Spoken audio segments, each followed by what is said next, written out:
What's up, A to Z Sports here live on a Monday. We are officially in February. It is Groundhog's Day, and the Groundhog did see his shadow. Easton, do you know what that means? It means we get 6 more weeks of winter. Also, when did we start doing this, at freaking 6 a.m.? Has that always been a thing? Well, it's Eastern time because it's in Pennsylvania. I know still, but I woke up to this news and I was like, I thought we did this, I don't know, during the day. I didn't know they had to beat the groundhog's door down at 4 a.m. and say, "Wake up, Mr. Groundhog. It's time to see your shadow." That Groundhog has a terrible job. If you think about it. I think that groundhog lives a pretty posh life. I think the lunatic Puxatawny folks up there, it seems very culty. It seems like they revere that groundhog as a deity. I think he's all right. Yeah, but also you get blamed for everything, and it's not your fault. He's also apparently only he's like a baseball player. He's batting 300 the last 10 years. So I don't know what to think. I won't pretend to know the origin of this very silly holiday. It's fun. It's very American. It makes no sense. I also don't know if there's even really a science to whether was the ground. No, there is something. He saw the shadow. I'm sure. I do. I actually do understand the shadow thing. It took me a long time to figure it out. I will tell you about that later on. But we have more stuff to get to. Isn't that really the tease we're looking for? I don't want to waste that much time after we officially get going here. I mean, I could go through and explain that now if you want me to, or I could just do it after we get the show going. Yeah, let's get the show going. Okay, all right, yeah, let's get the show going for sure. Because Robert Saleh had his press conference last week on a Thursday, which means we had one show to talk about the main aspects of it. But we have so many different topics to peel peel the layer off of this Titans offseason, because now we can get going, right? Like free agency. They've got the most money to spend in cap space. We kind of know where the cap might land in the NFL this year. There's a lot to dive into. Draft.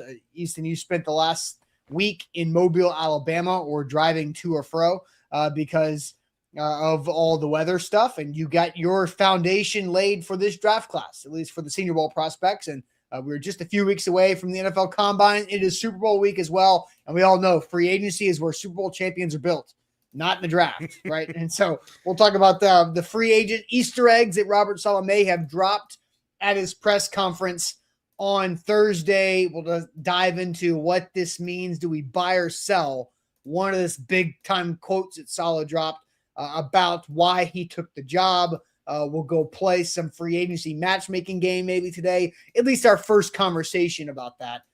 And then Easton, we'll see where we go with that, and I'll tell you guys about shadows. So welcome in, Easton. Welcome back as well to Nashville. I'm sure you had a great icy weekend, but we're going to have a great week as the offseason can officially get going here in Super Bowl week. Thank you. Yes, had a great week in Mobile. Excited to be back. Looked at my calendar yesterday, and as of this morning, I am exactly 3 weeks away from packing the car back up and heading into Indianapolis. So this part of the calendar goes very quickly. I'm looking forward to Indianapolis in a way that I'm not usually, because while the Senior Bowl was a great time, it always is no matter what, there was just a confluence of things that led to it being a distracting setting. A third of the league was in the middle of figuring out their new coaching staff, which is distracting for both media folks and for the actual teams that may or may not be in attendance. Right. Led to lower team attendance, it seemed. We also were dealing with the entire eastern half of the country being coated in ice and snow, and so a ton of travel plans got rerouted, delayed, canceled, and so there just were less folks there. It still was a great time. It's always the perfect draft season primer to kind of get. It's kind of like freshman orientation for those of us who aren't year-round draftniks. So I feel a lot more oriented with this draft class. And oh, you mean orientation made you feel more oriented? I could have come up with a better word. Kind of just phoned it in on that one. But yes, I mean, yeah, quite literally it did. Great. But yeah, so it was a useful week, but I think that the Combine is going to just have that much more juice, because I've already heard from some folks that were already on the fence about going to the Combine, or they just flat out weren't going to the Combine, but because of their Senior Bowl plans changing, they're going to be there. So I think that it's going to be a super duper mega packed electric version of the Combine I can't wait for. That's 3 weeks from now. We're going to talk a lot about the draft, between now and then. We're going to talk a lot about what the new coaching staff means for the draft between now and then. And we're going to start to preview free agency because free agency begins 1 week after the combines. It all just keeps going and going. The NFL is going to have their Super Bowl week this week, and then we'll have like 10 days to, do whatever, and then we'll have the combine, and then we'll have free agency, and then we'll be back to the draft, and then we'll be to schedule release, and then we'll be to spring practice, and it's just there is no offseason, Austin. We love and it. honestly, if you have not yet looked at the NFL calendar, it's slightly, I don't know why, but free agency is like a week earlier than it usually is in March. Is that right? As far as it comes like March date, like normally it's like March 17th is like the tampering window. It's March 11th is like the new league year date. I think March 9th is when the tampering window opens. That's right. So there ain't a lot of time, guys.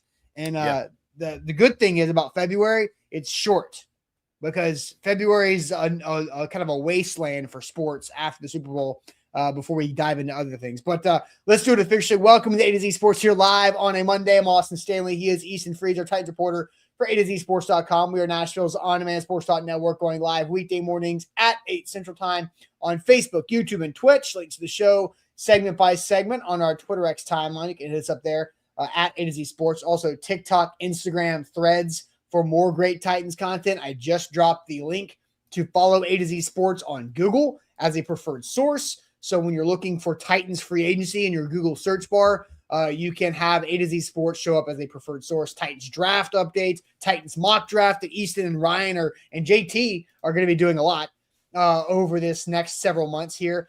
Please follow us on Google. That goes a very long way for us. Got to thank our sponsors. They make it happen for us, and they help out all of you. Like Wilson County Hyundai, make them a part of your new car buying process in Lebanon or online, wilsoncountyhyundai.com. The Bone and Joint Institute, the region's destination for comprehensive orthopedic and sports medicine care. Barton Drury Insurance Group, customized solutions for all of your insurance needs, local and online at bartondrury.com. And Win the Nation, take advantage of this month's deal at Win the Nation. I told you on Friday, it's buy 4, get 4 in January for free. But in February, there's a little extra sprinkle of love. Buy 4, get 4 windows free, and 10% off on top of that in February, just because Window Nation wants to send that Valentine's Day cheer the whole month long. So shout out to Window Nation for them. So do you want the shadow situation now, or should we just update the coaching carousel before we dive into all of this Titans Easter eggs, since it's also Groundhog Day and we mentioned Easter on the thumbnail and the title and the graphic here? I didn't think about that, but unintended a holiday cleverness. Mess of references on the show today. Right. 90 seconds on Groundhog shadow science. Go. So it's the shadows is all about the tilt of the earth because of where the sun goes. And so do you see your shadow? No, I'm dead serious. I'm aware. Right. It's just, but I didn't know you'd be explaining shadows to us. No, that's what you're talking about, right? Because in the winter, whereas the sun is lower in the sky. It's an aggressive angle. And so when the groundhog sees his shadow, because I used to think when I was younger, and honestly, like a couple years ago, up until I was about 33 years old, I was like, I don't understand. Shadows make me feel like the spring is coming, right? No, the shadow means more winter because the sun stays lower in the sky, which means the shadow casts, and it's easier for a groundhog to see his shadow in front of them instead of the sun being higher up in the sky, meaning spring is coming quicker and the shadow is now underneath him more. That is what that's that. Does that make sense? Yes. That's not what I thought you were going to explain, though. How do they know whether or not he saw it? Whether he just glances in the general direction of his shadow? It just depends on the ground. The groundhog is not a very tall figure, right? He's a short guy. Yes, sure. Well, short king, groundhog. That's right. So does his shadow project out? Right. I mean, here's the other thing about this. If Groundhog Bork stays said, no. This is my favorite. Bork gets the win. The tilt of the earth, it depends on where your mama's standing. Oh, right. We have gone back to 1999. This whole conversation is like reminding me of the Jerry Jones saga with the shadows in Jerry World, where maybe the best quote of not this past season, but the previous season, where they're talking about the aggressive sun literally ruining their football team. And he's like, listen, we know where the sun is almost a year in advance, which I don't know where he gets that from. We know where the sun's going to be infinite years in advance. We can do the math on this. I don't know what point in the calendar he seems to think 11 months out, we figure out where the sun is going to be. I thought it was a fair explanation. Now you got Ryan Kennedy who's sleeping. Wake up, bro. Wake up, Ryan. He's tired of the Groundhog talk. Let's talk Titans. For sure. All right. So the Titans have a head coach. They have an offensive coordinator. They have a special teams coordinator. They do not have a defensive coordinator yet. The rest of the coaching staff is really filling out quite nicely. It's funny they hire Robert Saleh, defensive coordinator from the Niners, yet the offensive staff is completely full first. So it's interesting on that. It's the important half, right? I mean, yeah, kind of. The more important part is not what the head coach does. So there's some irony there, but we'll see how that plays out with some of the other names that we'll have joining the coaching staff. And today, officially, the coaching staff can enter the building and start working together. So that's something that Robert Saleh talked about was them getting in, having a lot of long days and long weekends. So Robert Saleh had his birthday on Saturday. So happy birthday to Robert Saleh. He's now 47 years old as your football coach. January 31st birthday. It's something that I'm probably never going to forget just because that's how my brain works at this point. So with Robert Saleh now being in the building, today is when the work grind starts. Like they had all the nice car wash, fancy stuff, all the shaking hands, literally kissing babies and having all the kids dress up and do all the pictures and the photos and the meet and greets. But now they're in there, they're grinding. They're evaluating the current roster, who's going to be a free agent upcoming, who they should maybe have on a cut watch that we'll talk about as well, and the upcoming class of available free agent players too from around the league. And so I think it's interesting to look at because we've known this, Easton. The Titans have, and we'll show this graphic, and this is from overthecap.com. They are projecting right there in the middle of the expected cap space at $303.5 million. That's a whole lot of cap space. And the Titans lead the NFL with most cap space when it comes to cap space and effective cap space. And the craziest part about this is the dead money is minuscule. Like $500,000 in dead money is very impressive, which means that number on the left side can grow quite a bit because the number on the far right is very, very tiny. So I think, Easton, do you want to kind of dive into what your opinion is on the Titans cap space and maybe the effective cap space versus dead money and all that kind of stuff? Sure. Well, we keep talking about the Titans having $100-ish million in cap space because with every team in the league, the number is going to change depending on what cuts they make, what extensions they make, whatever adjustments they make to their contract situation, their balance sheet will impact their cap space. And so if the Titans decide they want a bunch more cap space, I don't know why they would feel they need that, but if they decided they wanted to create $30 million more in cap, they could do so with cuts and restructures. A lot of teams are in that boat. When you see teams that are underwater, like the Dolphins, for example, it's like, oh, they're $60 million over the cap. Well, they can do a lot in a hurry and get back to level. The cap growth situation is wild, Austin, because it was announced that this number this year's, the projection you see at the top of your screen is right in the middle of what was reported to be a jump to around $301 to $305 million per club. This number will be set officially in the coming weeks, but that's a jump up from just shy of $280 million. So it's nearly a 20 plus. It's over $20 million year over year growth. It's nearly $100 million growth more than it was in just 2022. So like we went from 200 million in 22 to 300 million in 26. The NFL is king. I don't know if there's a bubble. I don't know how this works. I don't know if inflation is impacting it dramatically. Like, I don't know. Well, it's just it's a lot of freaking money, man. As much as Al Michaels sounds like I don't know what he does on Thursday night at Amazon. No juice, but that Amazon Thursday night bill clears. That check cashes.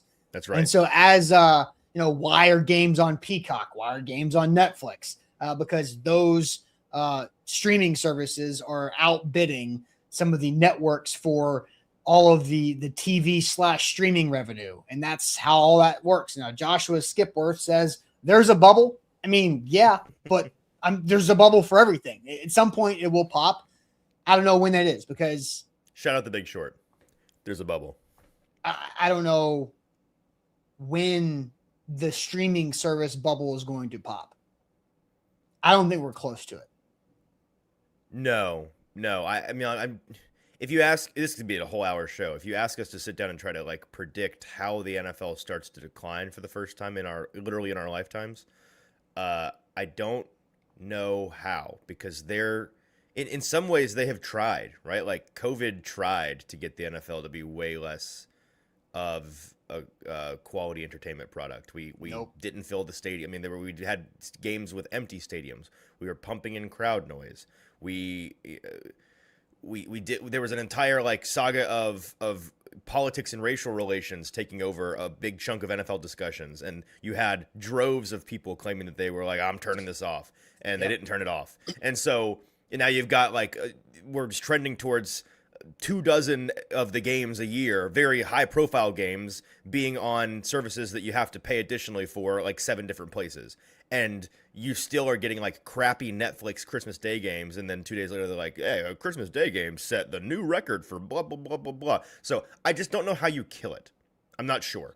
I don't know. Because a commissioner that really sucks. Concussions were supposed to. Remember that? You Yeah, probably I don't know. Great point. They did a whole movie and everything, and everybody's just like, we'll just kind of do this for a while, and we don't care. Yeah, we'll put these like goofy, big, fluffy hats on top of the helmets. Like, is it super dangerous and costing people significant years of their lives? Yes. Is football more fun than that? Also, yes. So because I missed literally both championship games 2 Sundays ago, because of the power outages in the Nashville area. By the way, even with all the power, I heard this. Shout out to Braden Gall and Steve Cavendish, who mentioned this on their Lame Stream podcast. The AFC Championship game, I thought both championship games were going to have like really, really low ratings because of the power outages across this area of the country. The AFC Championship game was down, but it was just down to like 2022 numbers. Right. And the NFC Championship game was up. Because it was the best NFC Championship matchup we've had in a long time. I'd have to go back and look at them. But yeah, like the hype was real. Every year, last year's Super Bowl was 127 million. That was the largest watched Super Bowl in the history of the world.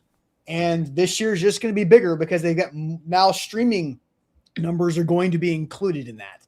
And where is the Super Bowl this year? Peacock, NBC. Which means you're going to have all of that set up for streaming. And it's also going right into the Olympics, which is brilliant. Great job. NBC and the Olympics won because of how brilliant they played that. Anyway, so we're getting way off track. The whole point of this is the Titans have a lot of money to spend. Will they do it? And so we've talked about that. We've known that for a bit. Now we're going to get into several different things, but one thing, Easton, you wrote about this. You want to play the Robert Saleh clip? Do we want to get into the first question first? We didn't really go over this. Do you want to do the first question first before your article blurbs, or do you want to do your article blurbs before the first question? I think we should ask the first question. Okay. First, because that is the nature of a first question. No, that's fair. That's fair. So here is Robert Saleh. Buck Rising asked this question, as you will be able to tell by the voice. I left the question in there. So here's Robert Saleh towards the end, the second to last question of his opening press conference on Thursday. Robert, you mentioned the amount of research you did on the Titans before you took the job. What were the questions that you were looking to get answers to before you were comfortable taking the job? Yeah, it's about people. Just trying to figure out the people. Obviously, first and foremost, Miss Amy, and from everything I've gathered, she's an unbelievable human, and the resources that she's put into this organization is like nothing I've ever seen before. She's, for lack of a better word, putting her money where her mouth is in terms of how much she loves this team, how much she loves this city, how much she loves the people in this organization, and but starting with her and working on down to everybody within the building, it's been. Like I said, the people here and the conversations I've had, just trying to figure out who's real, who's authentic, and who's not. Be hard-pressed to find someone to say something bad about the people in this building. So that's Robert Saleh, because, he, in that press conference, talked about how much research he did on this The both parties skipped a step. They skipped the Zoom interview to go straight to the in-person interview because they both felt like they knew enough about each other. And this was Robert Saleh's number one destination. All the reporting that went into that, and that's what Robert Saleh had to say about it. So the first question we're going to ask you guys to get the chat more involved this morning, you buy or sell that? Amy Adams Strunk and the people. Do you buy or sell what Robert Saleh said, what he just said about what made him comfortable to take this job? I'm going to put up a YouTube YouTube poll here in a moment. Do you buy or sell what he just said about that? That Amy Adams Strunk, her being a great human, putting her money where her mouth is, all the resources that she's put into this organization, everything. Do you buy or sell that? Because Amy is a pretty big target for this fan base. So buy or sell, we'll put that YouTube poll up in a moment. But first, Easton, tell everybody about the Bone and Joint Institute. The Bone and Joint Institute, they are the region's destination for comprehensive orthopedics and sports medicine. Check them out if you got any kind of injury. If there's something wrong with your body, the Bone and Joint Institute is going to get you right. They've got over a dozen specialists in-house in their big, beautiful building just off of I-65 in the Franklin area, just a hop, skip, and a jump out of downtown Nashville. You can't miss it. It's a great facility, state-of-the-art, rehab, everything you can possibly need. They've got it in there, from clinic to testing, imaging, surgery, rehab. They do it all. They do not send you running around town to a million different referrals. They get you fixed up. They get you patched up. They send you on your way. Schedule an appointment today with our friends at boneandjointtn.org. All right, so we'll get to the question here in a second. King VC, shout out to King VC. Lock in and like that show. Hit that like button if you haven't yet. JT is not here. JT is somewhere on a plane, flying from unknown areas. Yeah. By the way, timeout. JT kind of crushed it this weekend because he had been talking about. If folks don't know, JT, huge hockey guy, right? Like we lean on him big time during trivia for the hockey questions. He's a giant Tampa Bay Lightning fan. That's a whole separate conversation because you're like, wait, how is he a Mets fan and a Bengals fan and a Tampa Bay Lightning fan? What's that all about? There's a whole story there. He's talked about it. He's talked about it. If you are curious, ask him. He and his uncle, who lives down there in Tampa Bay, once a year they find some big game, primetime game or big matchup or whatever. His dad and his brother and his uncle, they go down there, they stay with his uncle in Tampa, and they go to a Tampa Bay Lightning game. Tampa Bay hosted the Winter Classic this year in the NHL, which is, on paper, was a hilarious decision when that came out like months ago, because it's like you're going to have a winter outdoor ice hockey game in Tampa. Okay, well, good job. And somehow they got so lucky as to it was cold. Right, it was like 30 degrees last night in Tampa, so it was like one of the colder Winter Classics they had. I think it was colder than the Nashville Winter Classic they had. It was colder in Tampa last night than it was in Juneau, Alaska. So they killed it on that front. And then JT just got a core sports memory. It was an incredible game. I don't know if anyone watched this. No. Tampa Bay went down 5-1 midway through the second period, and then clawed their way back with 4 unanswered goals in dramatic fashion. The last one coming in the third period when things were getting tight, and you're like, oh, but they've come so far. Are they going to complete this comeback? They do. They tie it. It goes to overtime. You have a very tense overtime period with no scoring, and then you get to the shootout, and it's 3 rounds, right, until you get to sudden death. First 2 rounds, shot, goalies on fire, 4 straight blocks. Then Tampa Bay scores on their third and final of the initial round of the shootout, and the Bruins have an opportunity to score on the last shot of the first round of the shootout, and it goes off the post. Just cinema at the Tampa Bay outdoor Raymond James Stadium out there where the Buccaneers play. JT, I got a copious amount of drunken videos and screaming and pictures. Yeah. There was a goalie fight. Yeah, it sounded like an incredible memory. I'm jealous that I don't have like a recent sports experience like that because there's just nothing like it. Yeah, and apparently Stadium Series is the correct term for that. So what did I say? You said Winter Classic, which, I mean, it's not. It was at one point the Winter Classic. There's a difference. There's a Winter Classic and then there's a Stadium Series. I don't know the difference. Don't ask me, but that's. Is it their way of getting to do 2 of them a year? Is that the whole yes, thing? If you were trying to correct Easton by saying, oh, it's Stadium Series, put your pinky down on your drink when you're drinking. If you think you can hurt me with any kind of hockey correction, you're incorrect. Anyway, so back to it. I don't know. So like the show, because JT's not here to tell Facebook people to like the show more. But please hit that like button. That goes a long way for us. All right. So Should we play the clip again from Robert Saleh? Because I think it's pretty big. I think it's pretty large. We should, because there's two specific things that he says in there that I want to talk about. So the YouTube poll is out. The question has been asked. Do you buy or sell what Robert Saleh said made him comfortable taking this Titans job? Here is the new Titans head coach. Robert, you mentioned the amount of research you did on the Titans before you took the job. What were the questions that you were looking to get answers to before you were comfortable taking the job? Yeah, it's about people. Just trying to figure out the people. Obviously first and foremost, Miss Amy.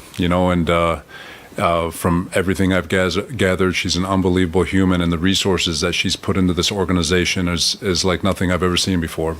She's, for lack of a better word, putting her money where her mouth is in terms of how much she loves this team, how much she loves this city, how much she loves the people in this organization, and but starting with her, and working on down to everybody within the building, it's been, like I said, the people here and the conversations I've had, just trying to figure out who's real, who's authentic, and who's not. Be hard pressed to find someone to say something bad about the people in this building. You mentioned there's two things that he said that you really had stand out to you. Before we do that, let's go to the chat. All right.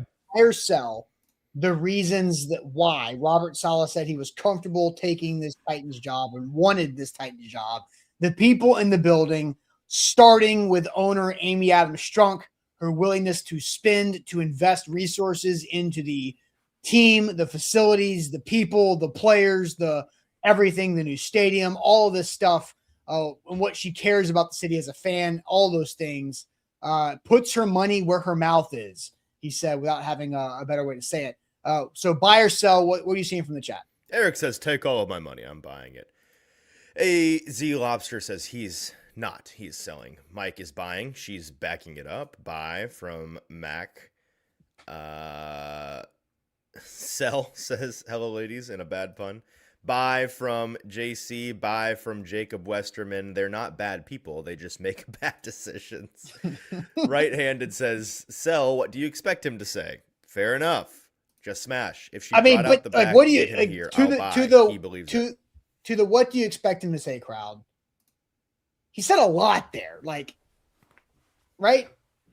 Yeah, but also he has to say it. So sure, but does he you have to can go judge that? how enthusiastically he said it.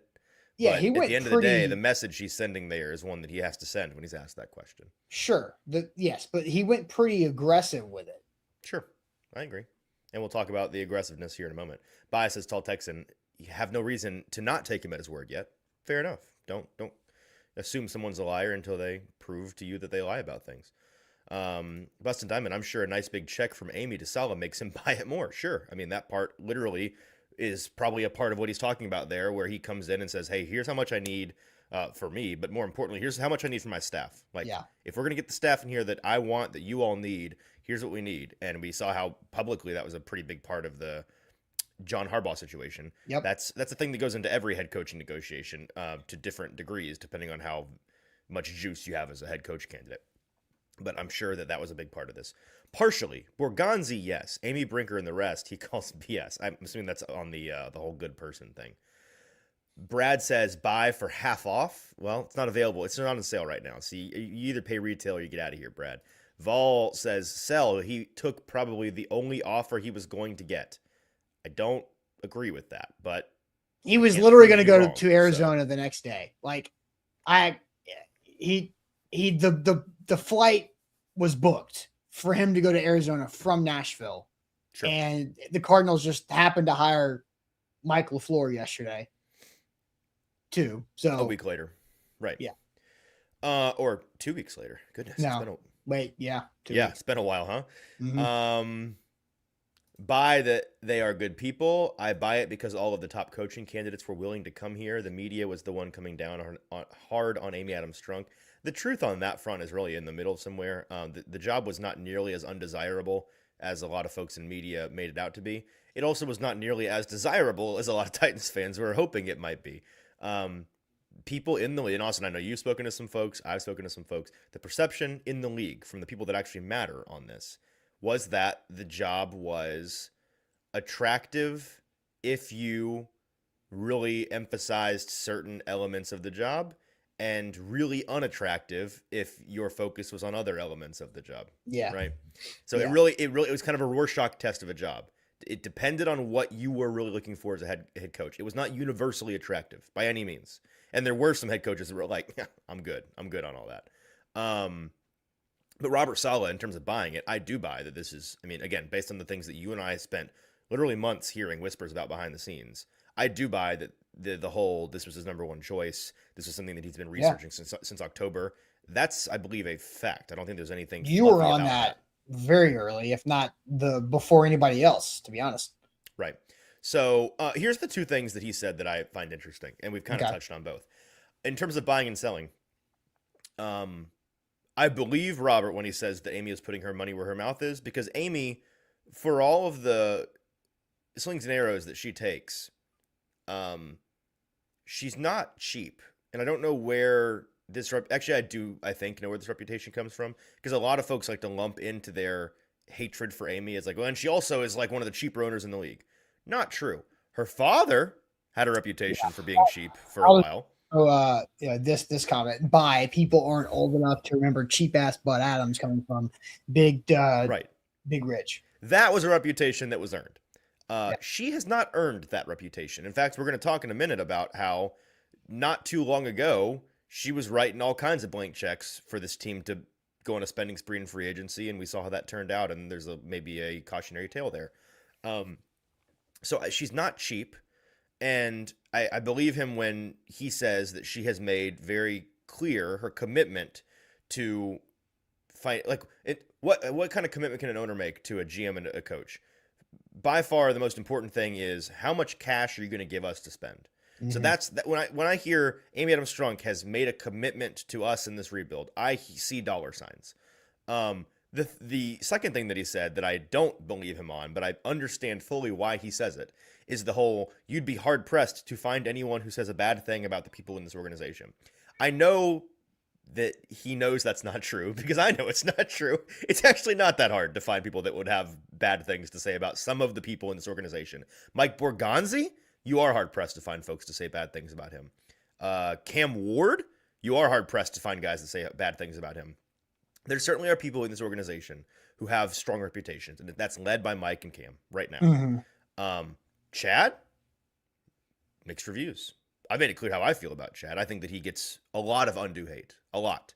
And I think that he is, I've had the pleasure of speaking with Chad many times to the point where I feel pretty comfortable based on the relationship that I have with him in saying that he is not this bad guy that he may suck at his job. You guys might think he's an idiot, and maybe he's an idiot. Like, I'm not going to say he's not those things. What I will say he isn't is this, like, Chad the Snake thing. I ain't buying that, man. I am buying all that came out when he got promoted over Rand, and then when Rand got fired a year later. Right. Well, and then the whole restructure this year, and it's like, classic Chad positioning himself to not take the blame. That was my first read was, Chad gets to step back and say, if whoever they hired fails, Chad says that was all Mike.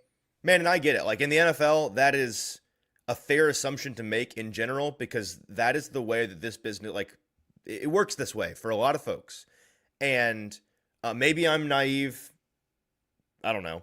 My impression of Chad is that he is different from a lot of the top executive types, cutthroat executive types that you might be expecting to be in positions like him, if that makes sense. So whether that's true or not is neither here nor there. But the point is, mixed reviews on him by people in the league that you talk to. Clearly, mixed is maybe putting it kindly on Amy Adams Strunk.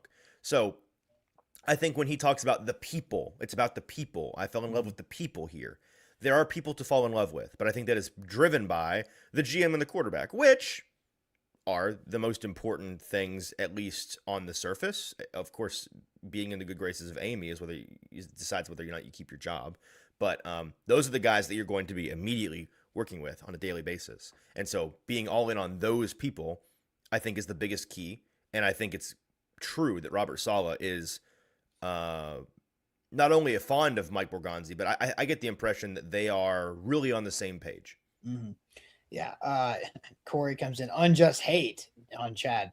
He's been here through plenty of coach and GM fires, emerges as the mouthpiece, then fades back in the shadows after the hiring. Guy should be gone. Nihil as well. I love the Nihil thing too. Like, what are you mad about Nihil for exactly? Getting your stadium built? Burt Nihil this has neat guy. the most equity of anybody. Like he's the golden boy to Amy, guys. His job, he built the stadium, got it funded. It's ahead of schedule. It looks great. No, but seriously, like if you feel the way that Corey does, I know Corey's not alone. You think that Burke stinks and that he should go. What part of his job description has he done so poorly that you hate him? I think he said too much too early. I think the whole like Brian Callahan, like he's argued like he was too boisterous. Before the first Brian Callahan season, he went on radio on the Zone. I forget which show if it was. I think it was the morning show, and was very, very loud, confident. Like this, Brian's the guy. And look, but I get like, what else are you gonna say? Says that about their guy until they fire their guy, right? But it was so over the top. Okay, so maybe he made a mistake on that front. Yeah, that's not doing his job poorly. Again, his job that's is what I'm saying. sell That's the the team. only thing. He was selling the team. That's the only thing. That's the point as well. Now, and then as far as Corey says, the Chad emerges as the mouthpiece and fades back in the shadows. That's what he's been tasked to do. I was about to say, I think that people, again, just one man's opinion. I think the fundamental misunderstanding of Chad and the whole saga of him rising and then now kind of stepping back into the right role is that, listen, this is kind of a hindsight take for me, but it's how I see it now that we're through all of this. He was kind of a Band-Aid for the mistake of Ran Carthon.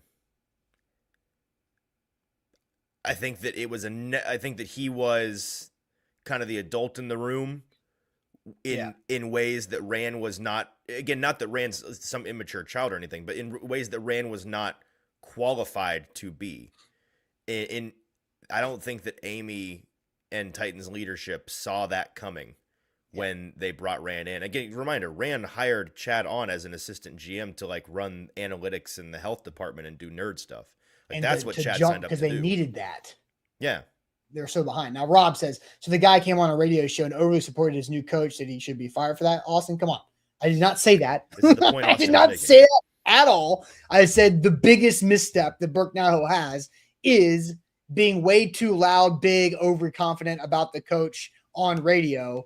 That's it. That's the only thing. And so, Easton asked, what has Burke done? That's the only thing you can point out that said that aged poorly from Burke Nihil, to be honest. And Chad gets all the blame for the Rand stuff. People like Rand. Rand's a really brilliant, like, marketer and how he talks. Rand is so damn good at being an entertainer, a forward-facing figure, because he's so easy to listen to, where Borgonzi is not. Chad is not. They're not those outward presenters that Rand is. And so when the outward presenter that you like and gravitate to gets fired for the guy that's not that, you start to look at it sideways. I mean, hand up, I liked Rand a lot while he was here. I was a fan of a number of his decisions, not all of them, but a number of them. I was wrong in some ways that he was wrong in at the time. Now, I'm not paid like a GM to make the decision correctly, but and I still really like Rand as a person. I always liked Rand as a person. I have nothing against Rand as a person. I just think in hindsight, it's become very clear that my biggest gripe with Rand was that it didn't seem he had much of a guiding principle in terms of team building. And that kind of leads us to the meat of today's show, Austin, because we're now going to talk about Ran Carthon's 2024 free agency spending spree, which was a move to go all in on a promising year 2 quarterback on their rookie contract. The Titans, on paper, are in basically the exact same situation, Austin. Like, here are the similarities. You're going into year 2 with a rookie quarterback who you drafted highly and you have a lot of promise for. You are working with league-leading cap space. All the cap, basically, functionally infinity dollars to spend on free agency. You are trying to pick up the pieces in the rubble of a roster that has been decimated by compounding bad drafts and bad free agencies. And like, so it is functionally the same situation. Yeah. We saw how Ran Carthon handled it. We have heard for the past year plus now how Mike Borgonzi generally wants to handle being a GM, his team building philosophy, which is markedly different from the way that Rand's actions, I should say, at least in 2024. But now that he's in the same spot, and we've been talking about this for months, if you have been looking ahead at all, you've seen this coming. He's got kind of a square peg to fit into a round hole here because you got to spend on someone. That's right. You got to spend on someone, which, okay. Ultimately, I need to answer the question because I haven't. That's right. You did that. I am also buying it. And 74%, 76% of the audience on YouTube also are buying what Robert Saleh said. And I think it just goes into Amy Adams Strunk has put her money where her mouth is. Like that's honestly the case. Mm-hmm. She has spent the money, spent the cash, invested the resources to improve. I think the coaching staff is going to be a fairly highly paid one relative to where the Titans have been historically in the past, where they're going to have how many head coach type figures they're going to have on this staff, right? You've already got head coach Robert Saleh, Brian Daboll, the OC, John Bones Fossil has an interim title in his past as well. Maybe a fourth. Who knows what the DC person might be a former head coach, could be a former head coach type of person as well. And so you've got those guys aren't cheap, right? And then the staff themselves, they're also paying 2 former GMs as assistant GMs under Mike Borgonzi on top of Chad Brinker as the president of football operations too. So there's a lot of highly paid people doing things, and they are spreading out that division of labor pretty nicely towards it's not cheap. And then they have this, they've always spent, like they've spent in free agency ever since Amy took over, when it's made sense to do that, when they've had to do that. And they've re-upped their guys that deserve re-upping as well. So I'm all buying that aspect of, it's just, you got to make the good decisions and you got to be aligned and you got to be patient enough to let things play out and make smart decisions with that money where your mouth is. So now let's dive into this because Easton, you did write an article yesterday at A2ZSports.com kind of about what this looks like. So let's see, do you have a 2024 graphic we need to get to kind of set the table on this one? There was supposed to be. Yes, this right here. All right, so go ahead. Just a quick snippet from this article, which, again, I recommend you go and read in its entirety at A2ZSports.com.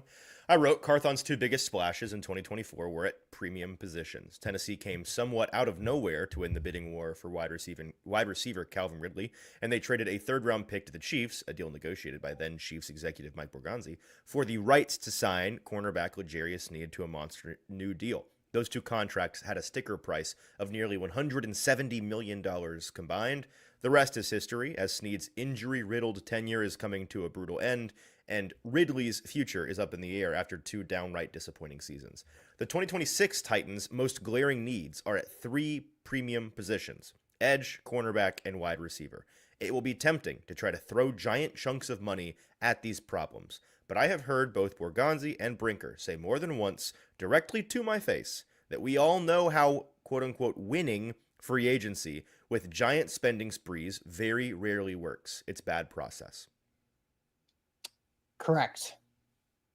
So now let's ask the audience here. If 2024 is a 10, how big will the Titans go in free agency this upcoming spring on a scale of 1 to 10, with 2024 being that 10, where $170 million went to 2 guys? There were Lloyd Cushenberry got the biggest center contract in the NFL at that point, most guaranteed dollars from a center on the free agent. Yeah. So, there's so many players that they go We can rehash that free agency, by the way, which I did during the research for that article. It was not all terrible.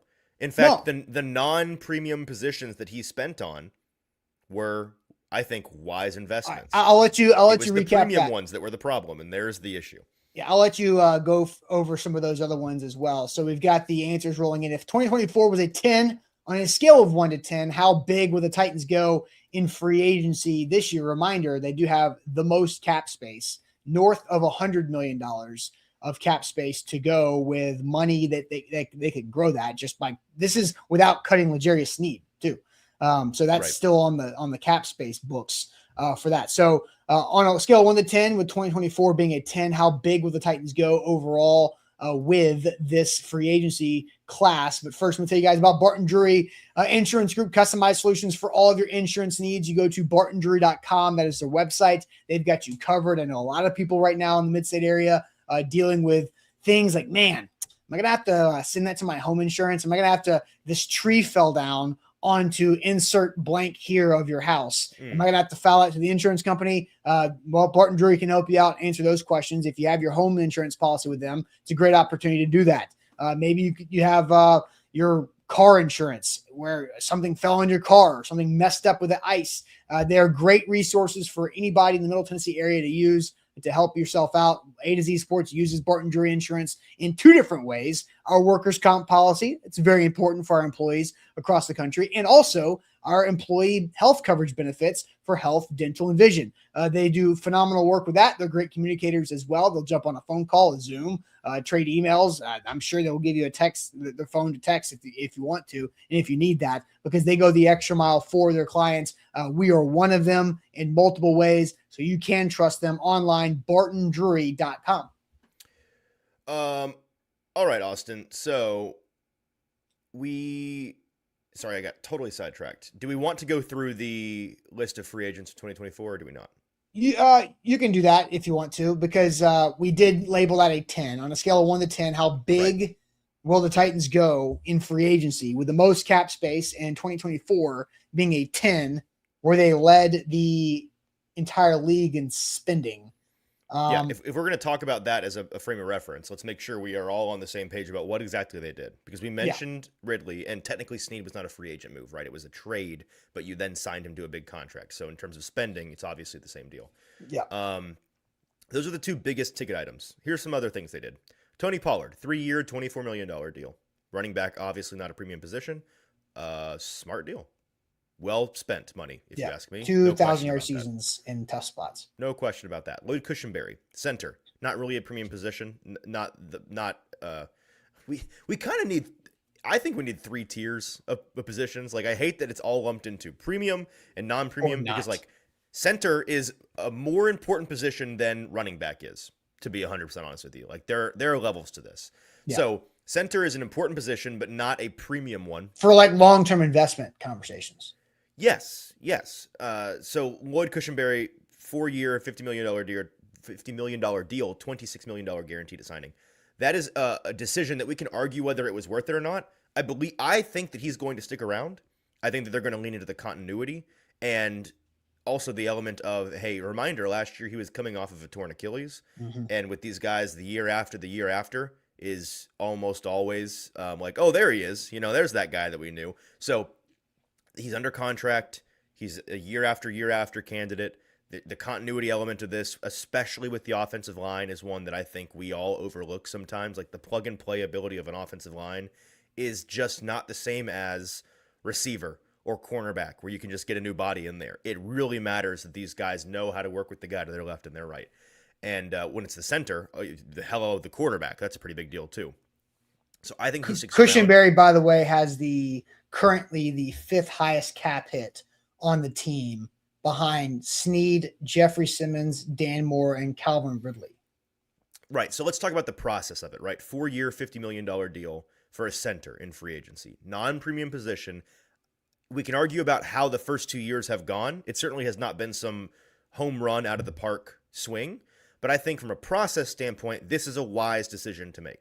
When he was unquestionably the top center in free agency on the market. You needed a center. You went out and you spent what is a lot of money for a center, but not a lot of money in terms of free agent deals. Like $26 million guaranteed in the grand scheme of free agent deals is a mid-tier deal. Mm-hmm. So I don't have an issue with this kind of spending at all. You also brought in Sebastian Joseph Day on a 1-year deal it's not listed the money here, but it wasn't significant. That has been well worth your money and then some, because he's been a really nice rotational player.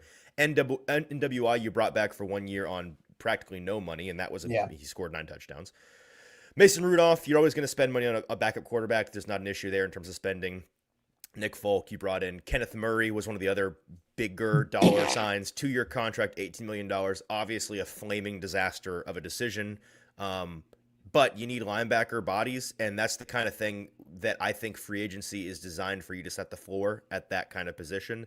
They brought in a guy to be a lot better than he was ultimately alongside, to replace Aziz Al-Shaair that year. I don't have an issue with that spending. It's a non-premium position.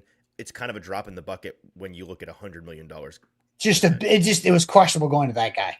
Like, I agree. The decision, yeah, the specific guy, real questions about the process of going, because they did the same thing with Cody Barton last year. And like the process of that, like, yeah, that's the kind of guy, that's the kind of linebacker you need to go get in free agency. I also, again, if we're talking process, linebacker is such a unique position in the modern NFL because the position is like, it is a significantly different job description from college to the NFL, playing inside linebacker. Very, very different. And this is why you see teams have pretty dramatic differences when it comes to whether or not they, like some teams are willing to take the top linebacker in the draft at 25th overall because they just think he's going to be a stud.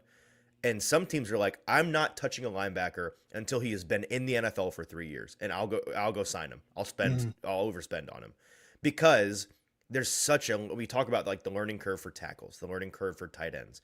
Man, there is a learning curve in the modern NFL for these linebackers. It's a relatively newer thing because the game has kind of evolved, but that's a big deal. And if you ask me, I lean the latter of those philosophies. Like if you're in a position to have a luxury, because I think a top linebacker draft pick is kind of a luxury pick to me. Yeah.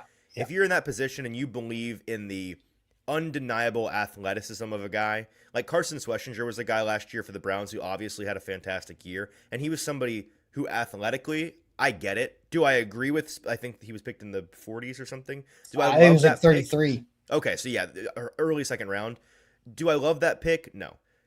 Do I understand why you're willing to swing on that particular linebacker? Sure. But generally speaking, I would much rather spend, because these linebackers in free agency, they aren't making a whole lot of money. Like look at what Kenneth Murray made. Look at what Cody Barton made. Look at what Ernest Jones made when he came to Tennessee and now went to Seattle. Like the best guys are getting real money, but that's like the top 5 guys in the league. Like unless you're Fred Warner out here, unless you're the ghost of Bobby Wagner, you're not making that really impactful money on the cap sheet. So, and even then, when was Fred Warner drafted? Yeah. Day 3. Yeah. Oh, I thought you were asking what year. I was like, no. Like, what day? What round? Yes, right. Day 3 guys. Value pick. All the Titans had a string of day 3 linebackers under John Robinson that were great hits. Avery Williamson, Jayon Brown, David Long Jr., right? All those Your guys. rising star right now, Cedric Gray was a 4th round pick, right? And even guess what? James Williams. It took him a whole year to figure it out. Even James Williams there too. So like you don't need the one guy who's really failed is Rashaan Evans. Mm-hmm. The last meaningful swing in that free agency that I think is worth bringing up, the last premium position on this list is Cheeto Wuzier. Yeah. They signed him pretty late in the process to a 3-year deal, $25 million. The thing about cornerback, and we're going to talk so much, like this whole conversation is really a primer for what is going to be a months-long conversation when we get to free agency as we approach free agency. The cornerback position there's 3 premium positions the Titans desperately need this offseason, right? They need a bunch, but like they have nothing at cornerback. They have nothing at edge, and they have serious needs at the top of their receiver depth chart. Of those 3 positions, early prediction on my front is I think cornerback is the one they hit the hardest in free agency.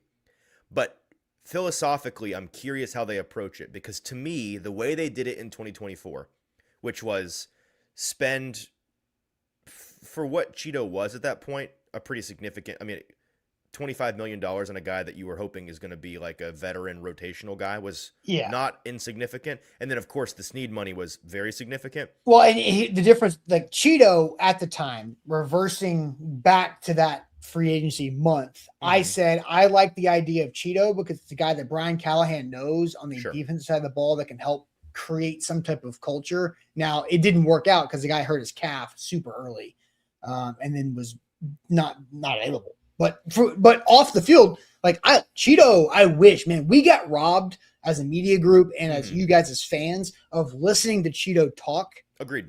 He would have been a fan favorite if he could have stayed healthy, because he was very cool and very open, very smart, and just a really good teammate overall. But if I had to generalize the cornerback philosophy from the 2024 free agency, I would say it was kind of a swing for the fences ceiling decision-making move. Looking for the ceiling of this group. Let's set the ceiling. I think in free agency, spending on cornerback is one of the most defensible premium positions to spend in free agency on, but it has to be from a floor setting standpoint. I think you need to be throwing bodies at that room when you need cornerback in free agency, because you, like, as is the case with pretty much every single premium position, truly great ones don't hit the market. They just don't. You can trade for them sometimes. Like Jalen Ramsey, you saw the Snead one. He was a great player in Kansas City. You can trade for those guys, but they're not just going to be out there and available. The top guys are going to get more money than they're worth, almost always. But cornerback is a position that's pretty abundant because every team needs 3 starters. There's a whole bunch of them in the league because you need duplicates. There's always guys that are available who are serviceable. Go and find those mid-tier guys who establish a floor. The Titans' room is empty. It's Marcus Harris and Darrell Baker, both of which you'd like to not be on the field a whole lot this year. Go find 3 or 4 guys who you're like, man, if these are our starters, is it great? Definitely not. Can we play ball? Yes. That's the kind of money you should, and maybe that in total, maybe the total bill on that, when you look at the bottom of the receipt, is like, whew, they spent $50 million in $60 million in contracts on the cornerbacks. But it's because they went and got 3 or 4 guys who are all on healthy contracts. That's the way you need to do it in free agency. The Titans have the opportunity to do that this year. When you look at the cornerback free agency list, it's like there's a lot of these meat and potatoes guys out there who you can set. And then it allows you to approach the draft and be like, if we want to take a guy who we think can be a star at cornerback in the draft, we can afford to take that swing here. Because the general, I think, healthy draft versus free agent philosophy that I think Mike Borgonzi adopts. He seems to say it. He's gonna have to put his money where his mouth is in the next couple of months to prove it. Is, hey, free agency is great for building out the bones of a roster at non-premium positions and setting the floor at some premium positions, getting guys that you know can be backstops. And the draft is for finding star premium players who define your team. Tackles and cornerbacks and quarterbacks and receivers. That's what the draft is for. That's how I feel about it. We'll see if Mike Borgonzi does. Totally. So to go to what we just discussed, or the question we asked, we did ask on a scale of 1 to 10, with 10 being the 2024 Titans spending. How big will they go in this free agency spending class? Because again, I think this ties to what Robert Saleh said of the investment that this ownership has put into this team is something that he had never seen before. And the Jets aren't cheap either. Like the Niners spend, like the Niners, they spend money and they have resources. They get new stadiums, they get facilities. The Jets owner is a freaking, I don't even know how to define the billions of dollars. US diplomat, how dare you? But no, I don't know how to define how much money he has. I see. Yeah, and Robert Saleh is saying, nothing like he's ever seen. The resources and the investment into the facilities and the organization. I saw a lot of people that were between 7, 8, mostly. There was a couple 9s in there of what they expect the Titans to do. 7 or 8 was the most popular answer of all those things. And I've got one team that I think might be something to look at of just a couple of years ago, the same offseason 2024, that I think the Titans might kind of not follow, but they might kind of naturally do, is the 2024 Commanders. I was about to say, we're just going to circle back to, because we talked about this last offseason too, right? This is the philosophy that Borgonzi and Brinker have been pushing. They really have the opportunity to do it this year. Veterans raising the floor, mostly very palatable deals, but just a lot of bodies, a lot of people added that you can trust, like trustworthy names that are floor raising signings is what you're talking about. But how much? But that's a lot of money. And last year, the Patriots, that people are going to talk this week, and who knows next week, about the Titans and the Patriots comps that you kind of led the show off of. They went out and signed Milton Williams to freaking crazy money. Stephon Diggs, what? Are you serious? Like, and The that's Patriots, they hit the 777s on the slot machine last year. Like that, what they did is not really replicable. But also, I think we lose sight of like, well, the Patriots spent a lot of money in free agency and it worked for them. The reason they're in the Super Bowl today is not their free agency. Yes, did they spend big money on guys that ended up working out? They did. They did. And Milton Williams, like defensive tackle, is a position that I think is one of the most defensible to spend big money on because it is still considered a non-premium position, although I think that they can have premium impact depending on their ability to rush the passer. It might, Austin, be the best position in terms of truly top level guys actually hitting the market, because the Milton Williamses of the world do reach the market sometimes. They do, because the league, I think, is kind of behind on the premium nature of these positions. And so if you're going to spend like the Eagles had a surplus, they couldn't pay everybody. Yes. At receiver, Stephon Diggs, like, it was impressive that they hit on this guy. He also is not their receiver one because they don't really have a receiver one. They've been playing a very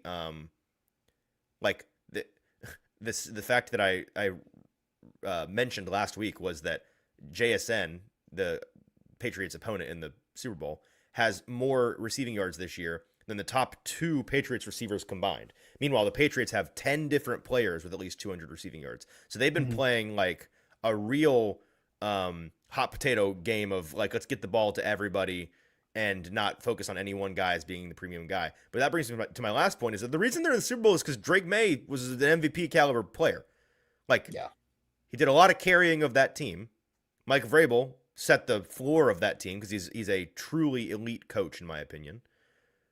It wasn't their free, and by the way, they hit on some important draft picks in recent years. So, and I'll say this about the Patriots. This is something that I feel like I'm on about the Patriots that is under the radar. Like Kayshon Boutte was drafted in the 6th round because he did a lot of dumb stuff in college. That guy was a 5-star across the recruiting services athlete that went to LSU. He was just a bonehead for a couple of years at LSU. Well, even at LSU, there was a time when everybody's like, this guy's a top 10 pick. You can Google Kayshon Boutte and look at for a moment at LSU. The allegations, the speculation, the stuff that's on the record about Kayshon Boutte is like why he's a 6th-round pick. But that guy is absolutely a stud athlete. And he put it together finally. And of course, the Patriots are the ones to find that guy in the 6th round. Like that hadn't happened before. All right. So what do you think, Easton, as far as the scale of 1 to 10 on this spending for the Titans, if 10 is that free agent spending from a couple years ago? In terms of the dollars that they spend, I think it's an 8. I think it's pretty close to what they did. Obviously, I think the nature of the contracts they hand out will be different. I don't think they'll be handing out any contract that begins with a 9 like they did 2 years ago. One thing that people have brought up in this conversation is like, well, they could also just not spend all. Yes, they have $100 and whatever million in cap space. You don't have to spend all of it, which is true. But just so that we got our facts straight, and I looked this up to make sure I'm right about this. There's a minimum spending for the NFL. It's not as simple as like, here's the dollar amount each year you must spend. It is a 3-year tranche that you must spend at least 90% of your cap dollars in that. So between 2024 and 2026, those 3 league years, every team must spend at least 90% of their cap space. I'd have to go back and look at how much the Titans spent in 24 and 25, but I know that they, at least last year, had some rollover. So they're going to need to spend the majority of the dollars they have available to them this year. Yeah. 2024, they checked that box. 25, I think they left some space. Now they've got to go make that up to make sure they're over the 90. Yeah, so they're going to spend.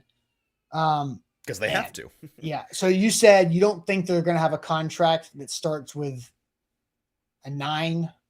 That's a fun little game. What is the biggest contract starts with what number? Ooh, okay. I like that a lot. All right. So the biggest contract starts with what number? All right. But let me tell you guys about windownation.com. You can buy 4 windows, get 4 windows for free. And in February, Window Nation for Valentine's Day, just because they want to sprinkle some extra love an extra 10% off on top of that. Buy 4 windows, get 4 windows free for this month. So Window Nation's a great deal. I saw somebody in the chat earlier. Let me go back. I started because John says, just contracted Window Nation for a job at my house this weekend. Boom. Hey, there you go. Tell him we Shout out sent to you. John. Yeah, absolutely. It's windownation.com is where to go. It's their website. It's super easy to use. If you want an estimate, they'll come over to your house. It's free. There's no pressure on it. They don't have any expectations for coming to do that free estimate presentation. And Roy, who runs the Nashville Mid-State Market, great guy, super easy to deal with, super pleasant is the word that I keep using to describe Roy, and Dan and everybody else that we've worked with Window Nation. Great product, great customer service across the board. windownation.com. So Easton, you asked the question, what's the biggest contract the Titans give out? Important caveat. New contracts, not New restructures. contract. Because I think Jeffrey Simmons, who's going to get a new contract, could be the biggest of all of the new contracts this year. We're not talking about him. We're talking about a guy that was not here before. So like how many? So I guess we're talking about 8 digits. Right. Or 9? Oh, wait. No, not 9. Wait, what? A set figure. Sorry, I use digits. Figure. Yeah, no one's getting. Okay, you're saying technically somebody could get $100 million contract? Is that what you're saying? Yeah. That would be. Yeah. Okay. Do they need an edge rusher? I'm gonna bet against that one. Wide receiver and a corner. But think about this. Wide receivers in free agency, they're going to get 100 mil. Yeah. You're signing what, 4-year deals? Alec Pierce is going to get something that begins with a 9 or greater. Alec Pierce is going to get a 4-year 100 plus. Probably. Now, total. No, I'm not sure anybody else is. Right? Like, I don't think Romeo Doubs. I feel pretty certain Romeo Doubs is not getting that. Juwan Jennings is not getting that. Wandale Robinson's not getting that. But they're all getting serious money too. I don't know who the top. Again, it's too early because we don't know who's going to be re-signed by their current team that has an expiring contract. We don't know what the free agency. Alec Pierce. Yeah, we don't know what the free agency class looks like. But is there going to be an edge rusher that goes for 100? Is there going to be a defensive lineman? Is there going to be? I've seen the list. The answer is no. Okay. So, unless Trey Hendrickson comes free and some teams really bullish. But again, the salary cap jumps from 279 to over 300. Mm-hmm. All that does is just makes everybody else's contract fatter. Yep. We've got to think of contracts in terms of percentage of the cap, not the dollar amount. It does not mean that, you're going to get to go spend more on more players. No, it's just each contract is going to expand a little bit more. A number of people mentioning Pickens. That is Dallas Cowboys receiver George Pickens. Remove him from your mind. It's not happening. No, but could he get I'm not talking about here. On the market. Oh, I see what they're saying. Excuse me. Yeah. That one's interesting because, like, talent-wise, abso-freaking-lutely. Are the Cowboys going to want to commit themselves to the guy who has been historically one of the biggest head cases in the NFL for more than 2 or 3 years? I don't know. So if he gets like a 3 or 4 year contract, then probably. But if he doesn't, then obviously no. I don't know. Talent-wise, absolutely. He's a better talent than Alec Pierce is, no doubt, in my opinion. So I have Spotrac open on the upcoming pending free agents, and I'm trying to sort it by highest market value. If it loads, Is it allowing you to? It just did. Okay. Daniel Jones, obviously, he's a quarterback, so his market value is 43.5. George Pickens is at 30. Yeah, I believe it, man. Trey Hendrickson's at 25.5. Juwan Jennings at 22.6. Alec Pierce at 20, which that'll hang on. Yeah. Let me plant my flag right now. Juwan Jennings is not getting more money than Alec Pierce this offseason. I agree. Not happening. For sure. Juwan's going to get a lot of money, but not as much as Alec. Adafe Owe, he's at 19. Khalil Mack's at 18. Kwity Paye's at 17.8. So there's some edge rushers there. Wandale Robinson's at 17.6. So if we're talking about a 4-year contract, those guys are probably in the 80s. Mm-hmm. But by the way, in terms of edge rushers, you just named 2 nursing home guys and 1 guy who's coming off a rookie contract who's been, in total, pretty disappointing. I named 1 nursing home guy, 2 guys coming off of rookie contracts with Owe and Kwity Paye. Oh, sorry, I got the 1 and the 2 mixed up. Yes, 1 nursing home guy. I flipped him. Yeah. Yes. Owe, who's been, I don't think Owe, I mean, I won't pretend to be a Duffway Owe expert. I think that he's been less disappointing, for sure, than Kwity Paye in terms of he kind of figured it out. He's like, oh, right. He can actually get after the quarterback now. But is he a $20 million a year guy that you want to bring in free agency? I am not sure about that. Well, that's what Spotrac thinks. He needs to really, really fit your. No, I'm not saying that he won't get it. I'm saying, should you want that? Sure. I am not sure. So there's a couple. So I guess back to our question is no more waffling. What's the answer? What will the biggest contract the Titans sign in free agency to a new player start with? Mm-hmm. You said under 90 earlier when you were just kind of casually talking through it, right? I'd be real surprised if anybody's getting a $90 million contract, except for Jeff, I guess. I mean, but they need wide receivers. That would be a 4-year deal, right? If they went that route. So who are the wide receivers on the market who we think are going to hit the market, who are going to get 90? Because Alec Pierce ain't hitting the market. George Pickens ain't hitting the market. Romeo Doubs probably, it seems like I wouldn't say definitely, but it really seems like he's going to. What's his, do they have a value on the sheet for Doubs? I mean, as sort of wide receiver, 12. Only 12. Oh, okay. So not him. Juwan Jennings, who I don't have a great feel one way or another. Like maybe he hits the market. I lean no, just because that kind of guy tends not to. And I don't know if y'all have noticed the Niners receiver situation.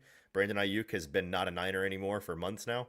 I wouldn't be surprised if they work hard to get him back. I just haven't heard it yet. So I just don't like. I think they're gonna sign a receiver. I think the best guy that they might sign is Doubs. And even then, knowing what I know about Mike Borgonzi and the guys that he's valued, and knowing what I know about Romeo Doubs, who is very talented but has a bit of a history of being a knucklehead in Green Bay, I don't see that as a great fit. So there's Wandale.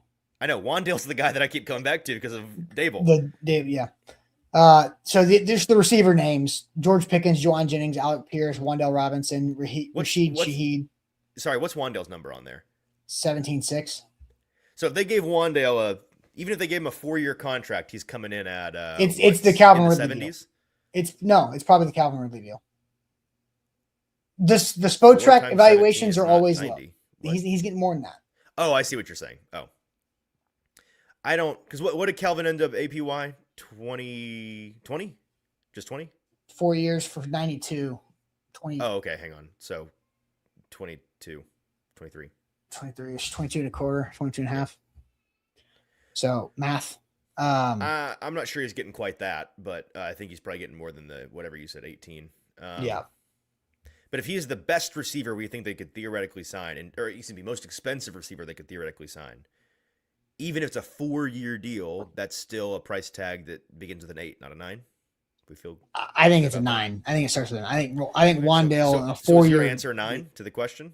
I think it's the biggest they could possibly go. I think I'm leaving that open. No.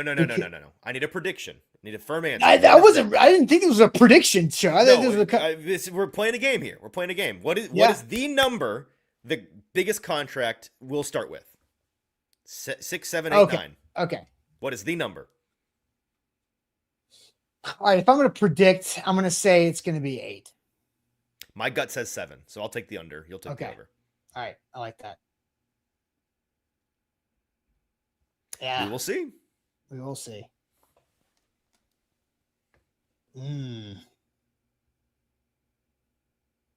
There's so many. I mean, I have so many just like tangent topics to dive into that I don't think we need to do. We've got 4 more shows to this week, so right. And we've got, I know, right? Like it's cut this guy, cut that guy, do all this and do all that. We'll do a off-season 10,000 foot view plan at some point this week. Be a big show for sure, definitely. But Easton, you've got articles coming at A2ZSports.com. Hot and heavy. What do you have? Any teases? We've got a little talk about a couple of free agents that make sense in terms of connections to the Titans, one of which we've mentioned on this show.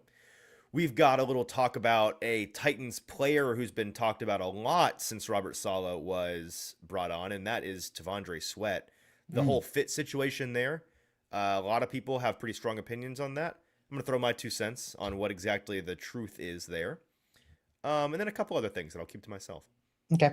We have a super chat and a throwback that I was going to mention here in a second. But first, shout out to Wilson County Hyundai. Make them a part of your new car buying process. WilsonCountyHyundai.com in Lebanon. They'll help you save some money. They'll take in that car you currently have as a trade-in for value there. They'll help you find the right way to finance it. WilsonCountyHyundai.com.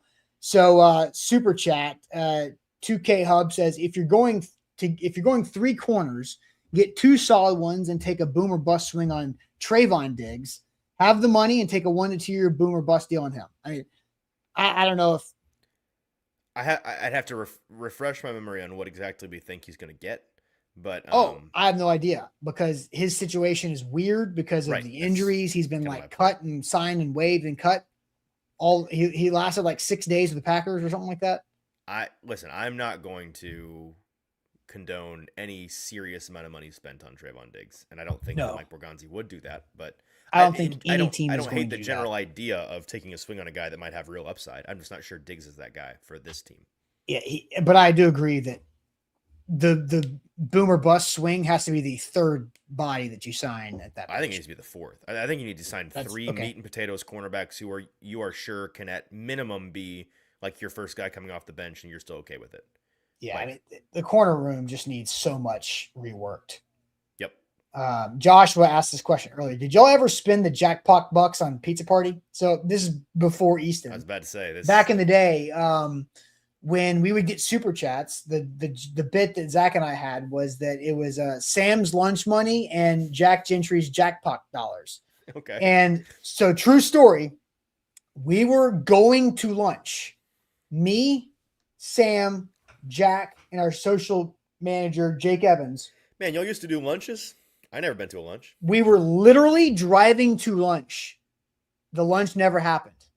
Oh, why? There was a big moment in Titans history that derailed said lunch. John Robinson got fired. On a crisp November day, your lunch was ruined. December. It was a Tuesday. You're right. Thought the very beginning of December. We thought, Tuesday, let's go get lunch, guys. And so literally all 4 of us were in the car and bleep, turn around, and then we had to do an emergency show. Well, that's annoying. Yeah, so the lunch never got rescheduled. Oh, well. So kind of a bummer. We've never had a lunch since. We had a freaking retreat, dude. I had no lunch at that retreat. Yeah, you had food though. You had drinks. You had a show. You had entertainment. That's right. You had a sweet Airbnb in Nashville. They had a pool. We didn't use the pool. It was a little cold. It was early May. Yeah, J-Rob ruined our lunch. So, bummer. All right, let's get out of here. Any more super chats? No, that is it. That is it. So, all right, guys, make sure you hit that like button, like the show before you go. On the way out, subscribe to our channel. That goes a long way, too. There's just so much content to come. Easton's got articles galore coming and more on social. We'll see you guys tomorrow. Appreciate it as always. Buck live tonight for primetime. Thanks.